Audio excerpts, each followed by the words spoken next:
a little closer to home, the Indiana Hoosiers, the football program had really shot up.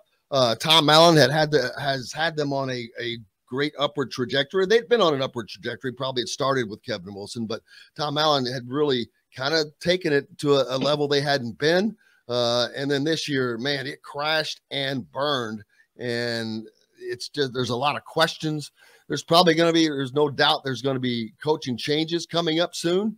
I cannot imagine that not happening because, let's be honest, man, they had a ton of talent on that team and it did not work out, especially on the offensive side of the ball. Well, you know what? There is a ton of talent in the Big Ten now, period. You know, the Big Ten is making a metamorphosis. The Big Ten is growing up. The Big Ten is now realizing that you need certain talent levels. But I would like for Indiana to do the exact opposite. I would like for Indiana to major in the minors. And this is what I mean by this, okay? It's really hard, and it's really hard to out-recruit Notre Dame. It's really hard to out-recruit Ohio State, Michigan. Now you got Vince Morrow down in Kentucky. It's really hard. I mean, there's only so many good 4- and 5-star athletes out there.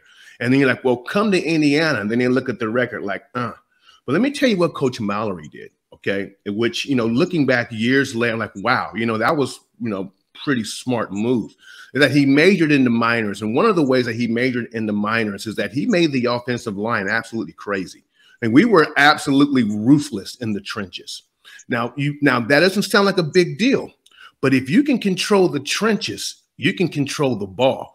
And guess what? It don't matter if you're a linebacker who runs a 4.2 40. Don't matter when you're going north and south, because when you got two big offensive linemen like Eric Moore, Racky, and Schrader coming up against you, knocking your butt off the ball, now you got to put 8 in the box. When you put 8 in the box, that's fine, no problem. Now, guess what? That opens up the tight end. It opens up the slant routes. It opens up everything else. You got to control.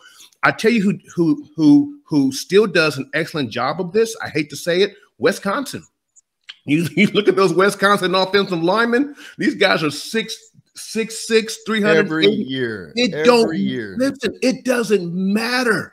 You know, talent, 4 and 5 stars don't matter in the box, baby, because you have to be ruthless in the box. And Coach Ballou made sure, red and white drill, DJ, he made sure we were ruthless and ready to go. That is the minors that you major in. Another thing that they did, and I don't know if they're doing it now, is that my senior year, there's 11 guys on offense. 4 of them were junior college athletes. I was a junior college athlete. Trey Newton was a junior college athlete. Rob Coleman was a junior college athlete. Von Dunbar was a junior college athlete. Because I had a roommate, Jim Sams, who came here from JUCO. Yeah. Yep, we did. Yeah. Sams too. Ian Beckles, I believe. Yep. Well, Ian Beckles.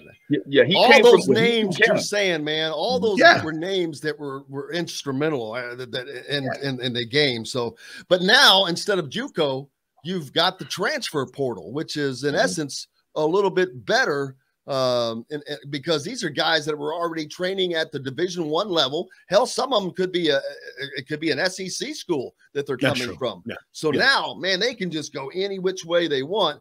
And it's who hits the transfer portal like Mel Tucker did last year and brought in like 30 guys.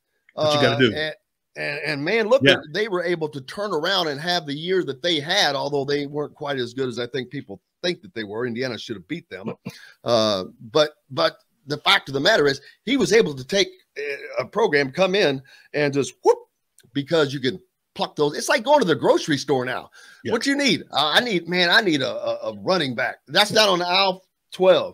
I need an offensive tackle. Oh, those tackles, they're down on aisle 16.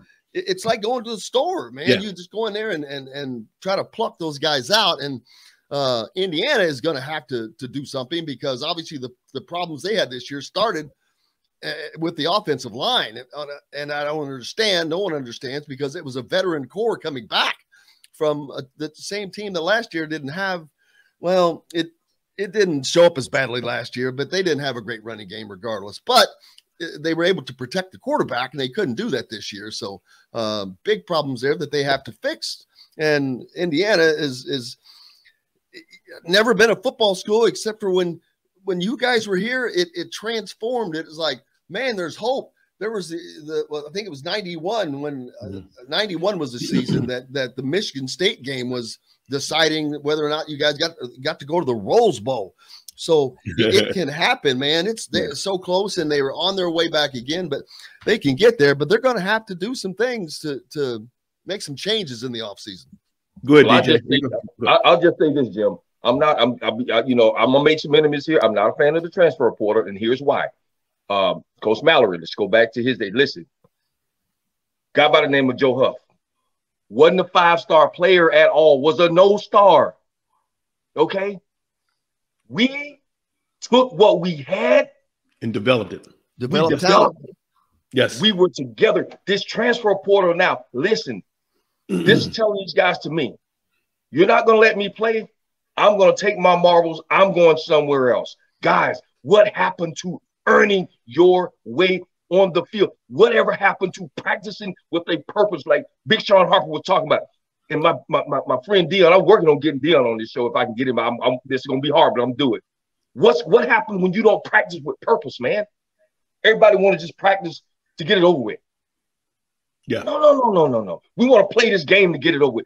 We didn't do that up under Bill Mallory. We practice every practice with a purpose. And therefore, I'm proud to say, my 4 years there, we never had a losing season. Now, whether these guys are practicing with a purpose or not, sometimes I think so, sometimes they're not. I honestly think my beloved Hoosiers, I love them, but I think we started to lay down the last couple of games. And so to DJ's point, we were taught. Now this is I'm talking 30 plus years later, right? We were taught as linemen at IU. You own the box. You own that. We will own the box. If we have to whatever linebacker is. He was going to die that day.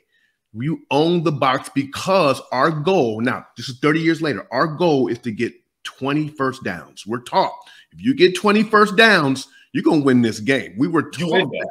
We were taught that you carry and you love on your running back. Now, I will say this, and you have to hear me. I'm not going to bash IU because of a setback season. Right, because exactly. Because this is this is an actual progression. This is an actual development. We are building a dynasty, not just a winning season. If that's the case, let's look at Clemson. Is it Clemson? Clemson, I think that's who you're referring to, right? Ooh, they were in the top 5 They've been like the top 2 for the last 4 so it's like, and someone just kind of kicked them off the mountaintop right now. Let's give them some time. Let's give them another, Yeah. Well, Trevor Lawrence is in the NFL right now, and that's the problem when you have a guy like that who's a generational type player, those type quarterbacks. Man, people don't understand the difference that makes, and if you don't have one behind him. Yes. That's a problem, as you can see from Indiana this year. If you don't have a quarterback that is taking care of the game, and it doesn't matter if the line's not blocking, man, sometimes you got to have a guy that can just make lemonade out of lemons, that has that ability. And these guys don't seem to have that.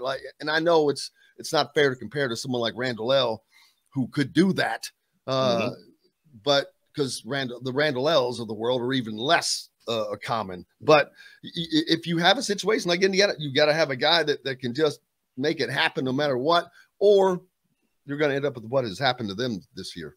Yeah, you have to actually be intentional about that, though. You have to develop a guy behind him. You have to say, okay, guess what? Let's have a worst case scenario, and this guy is out, or we lose him. So guess what? Number 2, you're going to get reps. If we're ahead and the game is even near over, you're getting in there because you're going to be ready. And we're going to find out if you're not ready. We're going to find somebody who is ready because he's not guaranteed. Okay, so you have to build that into your organization and not rest on that person, because you're right. The quarterback can change. I mean, that daggone Tampa Bay quarterback. I mean, I know his name, of course, but I mean, I'm just like, I mean, you go from New England, DJ. Brady comes from New England. Right. He goes to Tampa Bay. And when 1 year he wins the Super Bowl. A team that never made the playoffs. A team that hasn't been in the playoffs ever. Okay. In a long time. They won Super. Didn't they win a Super Bowl? I think was it Dungy or with I don't think they won. They may have gone, but I don't think they won. Okay. Yeah. Yeah, I think they went once, but yeah.